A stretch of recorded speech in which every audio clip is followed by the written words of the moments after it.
Hello everyone, let's learn and grow class में आप सभी का स्वागत है। इस वीडियो में हम लोग पढ़ेंगे 6th स्टैंडर्ड की हिस्ट्री का अध्याय 5।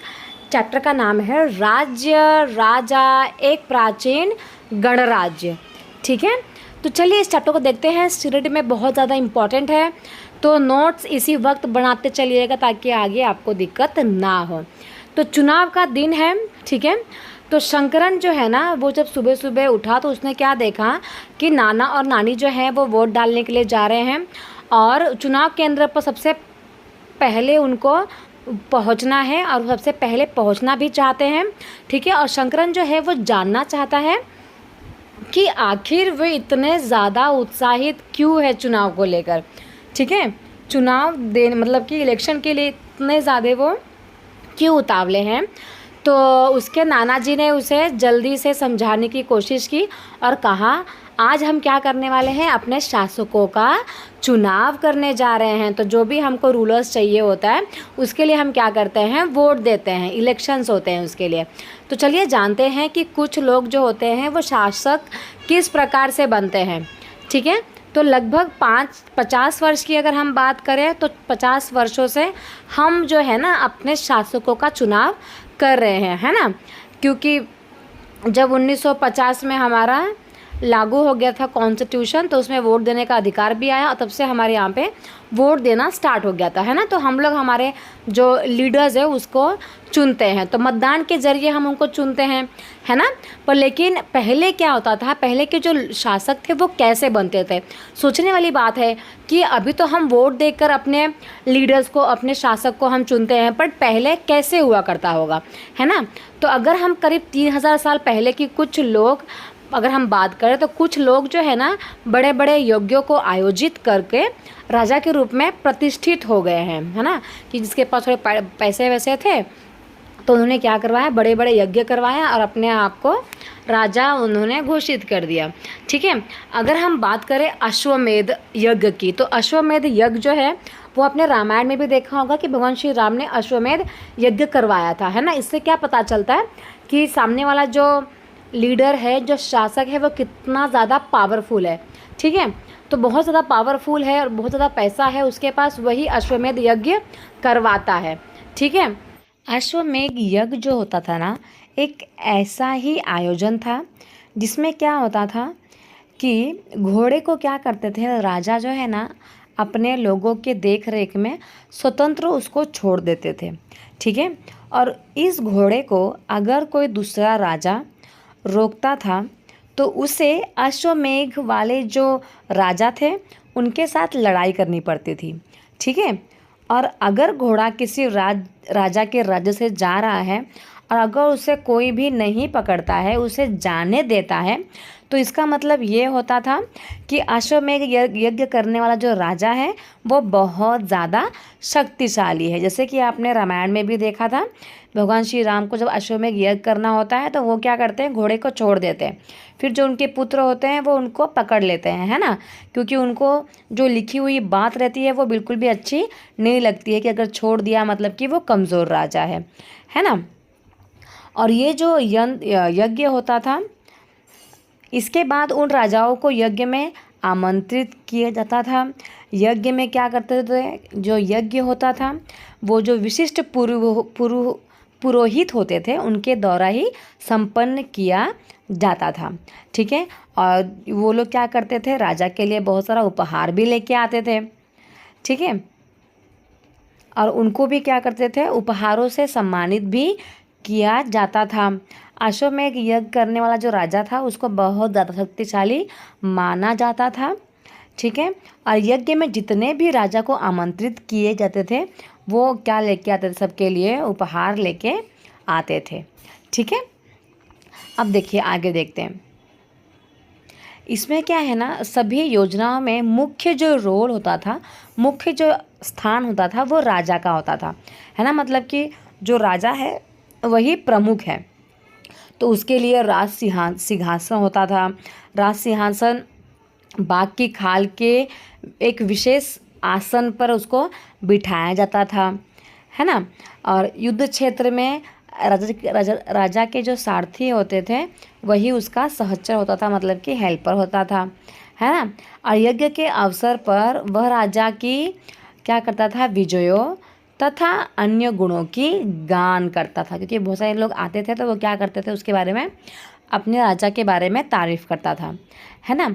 जो राजा के सगे संबंधी होते थे, खास करके उनकी जो रानियां होती थी, पुत्र जो होते थे, पुत्रों को भी कई छोटे मोटे अनुष्ठान करने होते थे, ठीक है। और बाकी जो राजाएं, जो लोग राजा आते थे, जिसको आमंत्रित किया जाता था, वो सिर्फ बैठकर क्या करते थे, यज्ञ को पूरी पूरी प्रक्रिया को देखते थे आराम से, ठीक है।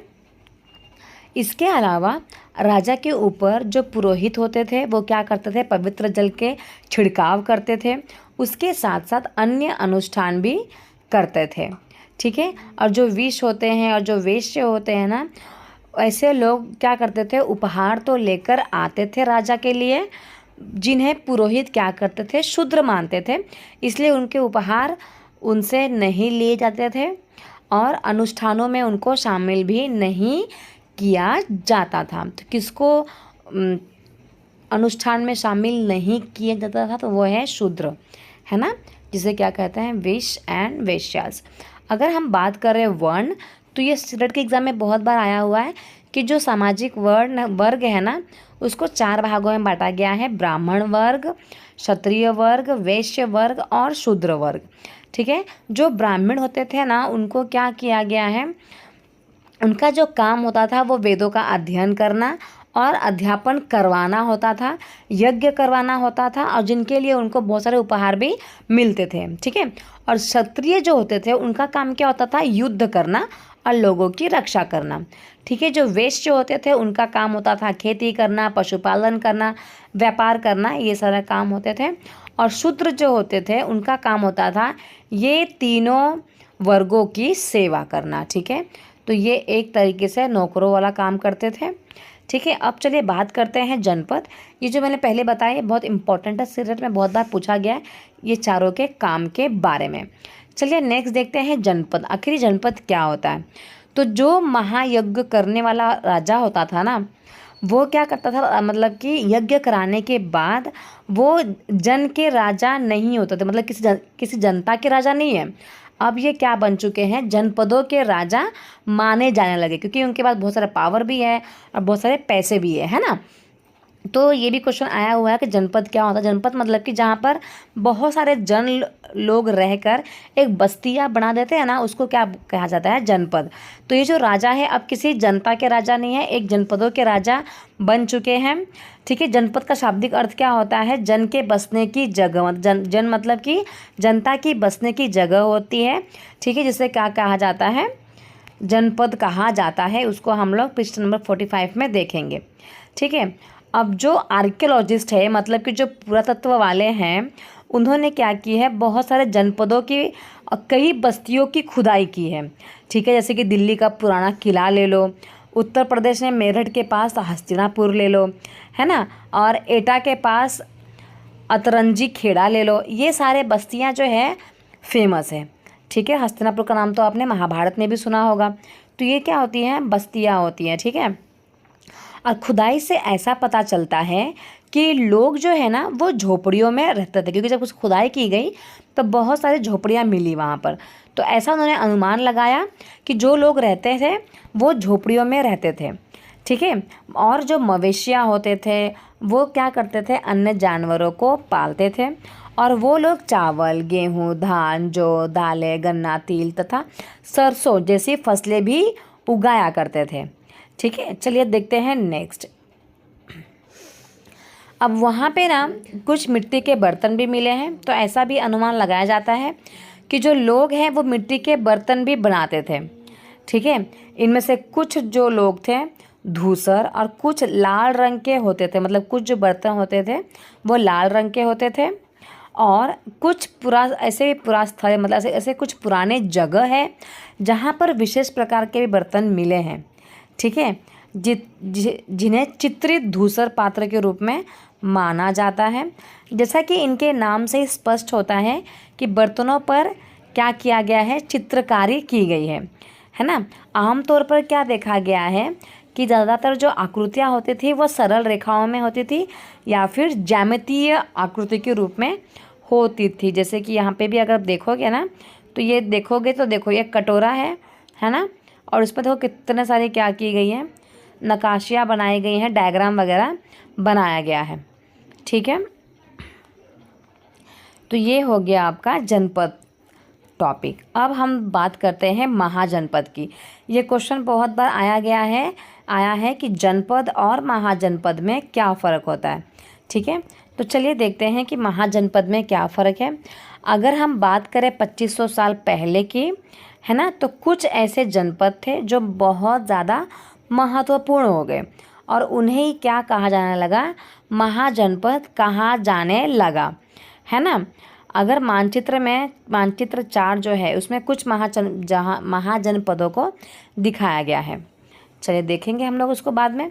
अधिकतर जो महाजनपद होते थे ना वो किसी भी राज्य की क्या होती थी, राजधानी होती थी, क्योंकि वो बहुत ज़्यादा फेमस हो गए हैं, है ना, और बहुत ज़्यादा महत्वपूर्ण भी हो गए हैं, इसलिए इसको क्या कहा जाने लगा, राजधानी उसको बना दिया गया। ठीक है, और कई राजधानियों में तो क्या होती थी, किलेबंदी भी की गई थी, अर्थात जो किला है उसके चारों तरफ लकड़ी और ईंट और पत्थर की दीवारें बनाई गई थी सेफ्टी के लिए, है ना। चलिए आगे देखते हैं। और ऐसा लगता है कि लोगों ने ऐसा क्यों बनाया गया होगा, हो सकता है कि अन्य राजाओं के आक्रमण से उनको डर होगा, इसलिए उन्होंने अपनी सुरक्षा के लिए इन किलों का निर्माण किया होगा, है ना, ऐसा भी तो हो सकता है। चलिए, कुछ राजा जो होते हैं ना वो क्या करते हैं, अपनी राजधानी के चारों ओर विशाल ऊंची प्रभावशाली दीवारें खड़ी कर अपनी समृद्धि और अपनी शक्ति का भी क्या करते थे, प्रदर्शन करते थे कि हमारे पास बहुत पैसा है और हम बहुत ज़्यादा पावरफुल थे। किले के आसपास क्या करते थे वो लोग, ऊंची ऊंची दीवारें खड़े कर देते थे। ठीक है, इसके अलावा किले के जो अंदर रहने वाले लोग थे ना क्या करते थे, उस क्षेत्र पर नियंत्रण रखने भी सरल उनको हो जाता था, क्योंकि मतलब किले के ऊपर क्या होते थे, वो लोग खड़े होकर देखते थे कौन आ रहा है कौन नहीं आ रहा है, तो काफ़ी सरल हो गया था उनको दूसरे क्षेत्र पर नियंत्रण रखना भी। ठीक है, और इस तरह की विशाल दीवार बनाने के पीछे एक क्या होती थी, व्यापक योजना की आवश्यकता थी, है ना भाई। अभी हमको एक छोटा सा घर भी बनाना होता है तो हम उसके पहले क्या करते हैं, बहुत सारी प्रिपरेशन करते हैं। उस प्रकार से उन्होंने भी क्या किया है, बहुत सारी एक योजना बनाई है। ठीक है, लाखों की संख्या में ईंटों को इकट्ठा करना, पत्थरों का इंतज़ाम करना पड़ता था। हज़ारों स्त्री और पुरुषों तथा बच्चों ने इसके लिए अथक परिश्रम किया होगा। अब ऐसा तो है नहीं कि राजा ने बनाया होगा ये दीवार को, बहुत सारे लोग जो वैश्य हैं, है ना, जो शूद्र लोग हैं, उन्होंने ही बनाया होगा। तो ये सारे संसाधनों की आवश्यकता उनको पड़ती होगी, तो ये सारी आवश्यकताओं के लिए उन्होंने क्या किया होगा, पहले से ही योजना बनाई होगी, है ना। जैसे कि आप ये देख सकते हो यहाँ पे एक दीवार दी गई है इतनी बड़ी सी, है ना। चलिए देखते हैं नेक्स्ट। अब जो राजा है ना वो क्या करने लगे हैं, सेना रखने लगे हैं अपने साथ, है ना, और जितने भी सेना है, जितने भी सिपाहियाँ हैं, उनको क्या करने लगे हैं, वेतन भी देने लगे हैं। ठीक है, पैसा देने लगे हैं और पैसा दे देकर उनको पूरे साल के लिए रखा जाता था। ठीक है, कुछ जो भुगतान है वो सिक्कों के रूप में देते थे वो लोग। ठीक है, और इन सिक्कों के बारे में हम लोग क्लास मतलब कि चैप्टर नंबर 8 में पढ़ेंगे। ठीक है, चलिए अब हम बात करते हैं कर के बारे में, क्योंकि जो राजा है अब क्या हो गए हैं, पावरफुल हो गए हैं, है ना। उन्होंने अपने शक्ति का प्रदर्शन करने के लिए दीवारें वगैरह भी बना दी है, तो अब उनको अपने राज्य को चलाने के लिए उनके पास क्या होना चाहिए, टैक्स तो होना चाहिए ना। कर बहुत ज़्यादा इम्पोर्टेंट होता है ना, क्योंकि राजा कहाँ से लेके आएगा पैसा अपने सेना को देने के लिए, अपने घर में जो शूद्र लोग काम कर रहे हैं उनको देने के लिए, है ना। तो चलिए देखते हैं कि ये जो कर है वो कहाँ से इकट्ठा करते थे। तो महाजनपदों के जो राजा होते थे ना वो उन्होंने क्या बनाना स्टार्ट किया, विशाल किले बनाना उन्होंने स्टार्ट किया और बड़ी सेना रखना भी उन्होंने स्टार्ट किया। है ना। तो इसलिए उन्हें क्या होने लगी, प्रचुर संसाधनों की आवश्यकता होने लगी, है ना। किला रखने के लिए किला बनाया तो उनको लकड़ी चाहिए होगा, ईंट चाहिए होगा, सीमेंट चाहिए होगा, पत्थर चाहिए होगा, है ना। सेना रखते हैं तो उनके भी खाने पीने के लिए सामान चाहिए होगा, उनके पास जो गन है उसके लिए भी चीज़ें चाहिए होंगी। तो जो उनकी आवश्यकता है वो बढ़ने लगी, है ना। तो इसके लिए उन्हें कर्मचारियों की भी आवश्यकता होती थी, है ना। तो इसके वजह से जो महाजनपदों के जो राजा होते थे ना, वो क्या करने लगे, लोगों के द्वारा समय समय पर लाए गए उपहारों पर निर्भर न रहकर अब क्या करने लगे, वो नियमित रूप से कर वसूल करने लगे। तो पहले उनके पास पैसा कहाँ से आता था, जब दूसरे राजा लोग अगर उनसे मिलने के लिए आते थे तो अपने साथ में जो उपहार लेके आते थे ना, उस पर वो लोग निर्भर रहते थे। बट अब क्या कर रहे हैं, वो उनके ऊपर निर्भर नहीं रह रहे हैं। अब उन्होंने प्रॉपर क्या लगा दिया है, कर वसूल करने लगे हैं। तो अब ये जो कर है वो कौन सी चीज़ों पे लगाना स्टार्ट किया उन्होंने, ठीक है। उन्होंने कर जो है फसलों पे लगाया, जिसके पास जो फसल उगा रहा है वो हमको कर देगा, ठीक है। जो कारीगर है, जो कर मतलब कि कोई कढ़ाई कर रहा है, सिलाई कर रहा है, बुनाई कर रहा है, उसके ऊपर कर लगाया। जो पशुपालकों को पालते हैं, जानवरों को पालते हैं, उसके उत्पाद के रूप में भी क्या किया उन्होंने, कर लगाना स्टार्ट किया। व्यापारियों को सामान पर कर देना पड़ता था, है ना, उसके ऊपर भी उन्होंने कर लगाया। इसके बाद आखेटकों तथा संग्राहकों को जंगल से प्राप्त वस्तुएं देनी होती थी, है ना। जो मतलब कि हंटर्स एंड गैदर जो जंगल में रहते हैं, जंगल से उनको सामान मिलता है ना। खाने पीने के लिए जो भी औषधियाँ मिलती थी, जो भी फल फ्रूट्स मिलते थे, वो उनको देना पड़ता था, क्योंकि उनके पास क्या नहीं है, पैसे तो नहीं होते थे।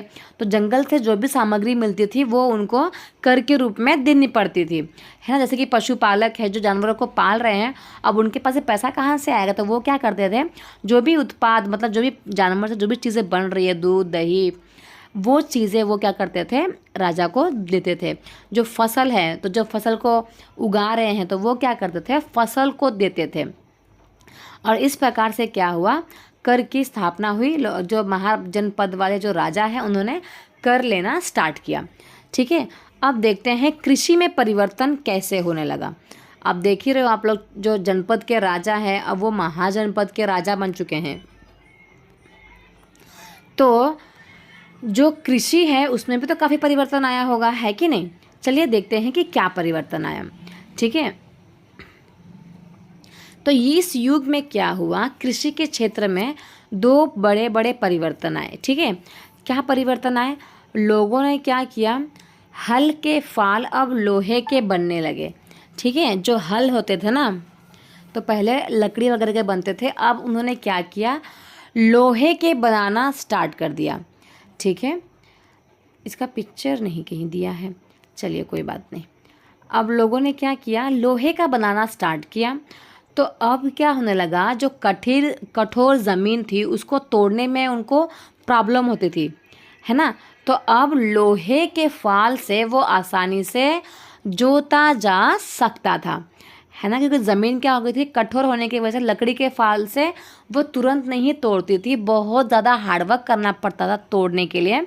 तो जब लोहे का फाल बना तो आसानी से क्या हो गया, वो टूटने लगा, ठीक है। अब इससे क्या होने लगी, फसलों की उपज बढ़ गई, है ना। दूसरा क्या हुआ कि लोगों ने धान के पौधे का रोपण शुरू किया, है ना। मतलब कि धान के बीजों को उन्होंने बोना स्टार्ट किया। तो वो क्या करते थे, बीज को छिड़क कर धान उपजाने के बजाय, पहले अपन देखा होगा ना कि धान कैसे बोते थे, सब जगह बीज को क्या करते थे, छींट दिया जाता था, है ना। बट अब ये लोग क्या करने लगे हैं, धान की पौधे को तैयार कर उसका रोपण शुरू किया। मतलब कि पहले धान को थोड़ा थोड़ा वो लोग बड़ा कर लेते थे और उसके बाद उसकी रोपाई करते थे। तो जिसके वजह से क्या हुआ, पहले की तुलना में ज़्यादा पौधे होने लगे, ठीक है। और जो पैदावार है वो भी ज़्यादा होने लगी, ठीक है। तो इस प्रकार से जो दो बहुत बड़े परिवर्तन हुए, एक हुए फाल के, है ना, कि पहले लकड़ी का फाल होता था अब लोहे का फाल होने लगा। और दूसरा, पहले वो लोग धान को छिड़क कर रोपण करते थे, अब उसको उगा कर रोपण करते हैं। चलिए देखते हैं नेक्स्ट, सूक्ष्म निरीक्षण करते हैं, मतलब कि एकदम डीपली अब जाते हैं हम मगध की तरफ। एक मगध कहाँ पर है? बिहार में, है ना। चलिए मगध की तरफ जाते हैं और देखते हैं कि यहाँ पर क्या क्या चेंजेस आए हैं। ठीक है, तो जो मगध है, आप पेज नंबर 45 पे उसको ढूंढ लीजिएगा। ठीक है, अब देखिए 200 साल के भीतर मगध जो है ना बहुत महत्वपूर्ण जनपद बन गया था। ठीक है, और उसमें क्या थे ना, सोन जैसी नदियाँ मगध से होकर बहती थी। अब जिस एरिया में ना मतलब कि यातायात है, जल वितरण है, ज़मीन भी उपजाऊ है, तो ऐसे जो प्लेसेस होते थे वो बहुत ज़्यादा महत्वपूर्ण हो जाती थी। ठीक है, तो मगध का एक हिस्सा जो था ना वो जंगलों से भरा था। इन जंगल में रहने वाले हाथियों को पकड़कर उन्हें प्रशिक्षित कर सेना के काम में उनको लगाया जाता था। ठीक है, और इतना ही नहीं था, इसके अलावा जंगलों से जो लकड़ियाँ वगैरह मिलते थे उनसे घर, गाड़ियाँ तथा रथ बनाने के लिए वहाँ पर क्या मिलती थी? लकड़ियाँ मिलती थी, और उन लकड़ियों के हेल्प से घर, गाड़ियाँ और रथ वगैरह बनाए जाते थे। ठीक है, इसके अलावा अगर हम बात करें तो वहाँ पर लोहे के अयस्क की खदान भी थी, मतलब कि लोहे की खदान थी वहाँ पर, है ना। तो उसके हेल्प से बहुत सारे औजारे, हथियार भी बनाए जाते थे। ठीक है, अगर हम मगध की बात करें तो मगध में दो बहुत ही शक्तिशाली शासक होते थे, जिनका नाम था बिंबिसार और अजात शत्रु या फिर अजात शत्रु। ठीक है, ये दोनों बहुत ज़्यादा पावरफुल थे और ये क्या करते थे, दूसरे जनपदों को जीतने के लिए हर एक संभव साधन अपनाते थे, मतलब कि पावरफुल थे। इसलिए ये क्या सोचते थे, समझ लो ये मगध का जनपद है, मगध है, तो दूसरे जो जनपद है उसको क्या करते थे, अटैक करके अपने अंडर में लेने की कोशिश करते थे। ठीक है, तो उन्होंने क्या किया, बहुत सारे ऐसे संभव साधन ही मतलब बहुत सारी कोशिश की उन क्षेत्रों को अपने अंदर में लेने के लिए। ठीक है, तो महापद्मनंद एक और महत्वपूर्ण शासक थे। उन्होंने क्या किया, अपने नियंत्रण का जो क्षेत्र है इस महाद्वीप के उत्तर पश्चिमी भाग तक उन्होंने फैला लिया था। ठीक है, बिहार में एक जगह है राजगृह, मतलब कि आधुनिक राजगीर, आज के डेट में क्या है इसका नाम, राजगीर, कई सालों तक मगध की राजधानी बनी रही। ठीक है, और बाद में पाटलिपुत्र मतलब कि आज का पटना राजधानी बना दिया गया। ठीक है, तो मगध का पहला राजधानी क्या थी, राजगीर। ठीक है, राजगीर थी, और उसके बाद क्या बना, पाटलिपुत्र राजधानी बन गई। ठीक है, ये क्वेश्चन भी आया हुआ है बहुत बार कि पाटलिपुत्र का, पटना का पहले का नाम क्या है, तो आंसर क्या आएगा आपका, पाटलिपुत्र। चलिए देखते हैं नेक्स्ट। अब 2300 साल से भी पहले की अगर हम बात है, ठीक है, बात करें हम 2300 साल पहले की, सो मैसेडोनिया का राजा था सिकंदर, है ना। मैसेडोनिया का राजा क्या था, सिकंदर था, जो विश्व विजय करना चाहता था, है ना। पूरी तरह सफल न होने पर भी वह मिस्र और पश्चिमी एशिया के कुछ राज्यों को जीतता हुआ भारतीय उपमहाद्वीप में व्यास नदी के किनारे पहुंच गया, है ना। अब देखो ये जो राजा है वो क्या करना चाहता है, पूरे इंडिया, पूरे वर्ल्ड को जीतना चाहता है ना। तो उन्होंने क्या किया है, पूरी तरीके से वो सफल नहीं हो पाया है, तो भी उसने मिस्र को अपने अंडर में ले लिया, कुछ पश्चिमी एशिया को भी उसने अपने अंडर में ले लिया, और भारतीय उपमहाद्वीप की जो व्यास नदी है वहाँ पर भी वो पहुँच चुका है।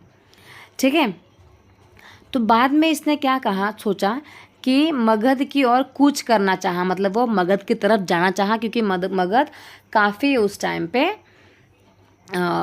रिच था, बहुत सारी चीज़ें थी उसके पास, बहुत अमीर एक जगह हुआ करती थी, है ना। तो उसके सिपाहियों ने क्या किया, उसके सिपाहियों ने कहा कि हम मगध में नहीं जाएंगे। ठीक है, तो जो सिकंदर है वो बहुत ज़्यादा भयभीत हो गए।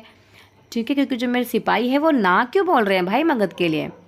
ठीक है, तो बहुत ज़्यादा भयभीत हो गए थे कि भारत के शासकों के पास पैदल, रथ, हाथियों की बहुत बड़ी सेना थी, है ना, क्योंकि हमारे टाइम पे मतलब हम लोग के उस टाइम पे हमारे पास बहुत सारी क्या होती थी, पैदल शासक होते थे, बहुत सारे रथ हुआ करते थे, हाथियाँ भी होते थे। तो ये सारी चीज़ों से वो क्या हो गया था, डर गया था।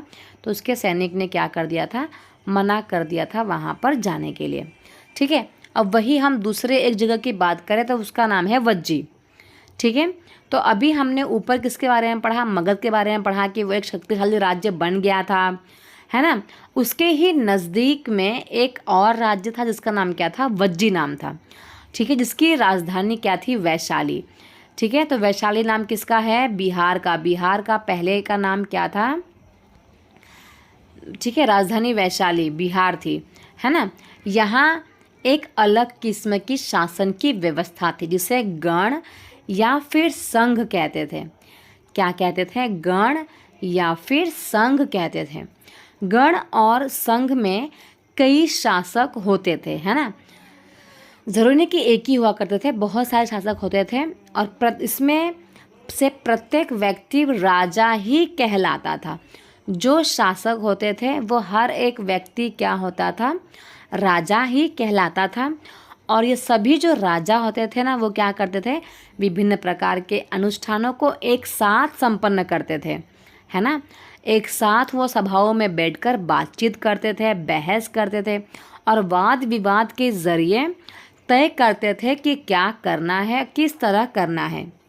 ठीक है, और जो शत्रुओं के आक्रमण से निपटने के लिए किस प्रकार से हमको एक साथ जुटकर काम करना है, इस पे वो चर्चाएं करते थे, है ना। स्त्रियां, दास तथा कर्मकार इन सभाओं में हिस्सा नहीं ले सकते थे। जितने भी शासक होते थे, जो राजा होते थे, वही लोग साथ में सारे डिसीजंस लेते थे। ठीक है, बाकी किसी को भी उस सभा में हिस्सा लेने का राइट्स नहीं था। ठीक है, चलिए अब यहाँ पे कुछ दिया हुआ है उसको भी हम पढ़ लेते हैं, फिर ये चैप्टर हमारा ख़त्म हो जाएगा। बहुत ही इम्पोर्टेंट चैप्टर है।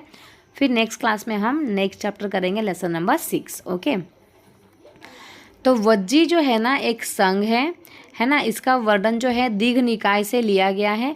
दीघ निकाय क्या है, तो एक प्रसिद्ध बौद्ध ग्रंथ है। ठीक है, और जिसमें बौद्ध के कई व्याख्यान दिए गए हैं और ये करीब 2300 साल पहले लिखा गया था। अगर हम अजातशत्रु की बात करें तो अजातशत्रु जो है वो वज्जी संघ पर आक्रमण करना चाहते थे, है ना। उन्होंने अपने मंत्री से वस्कार को बुद्ध के पास सलाह के लिए भी भेजा। बुद्ध ने उनसे पूछा कि क्या वज्जी सभाएं नियमित रूप से होती हैं या फिर इसमें सभी सदस्य उपस्थित होते हैं।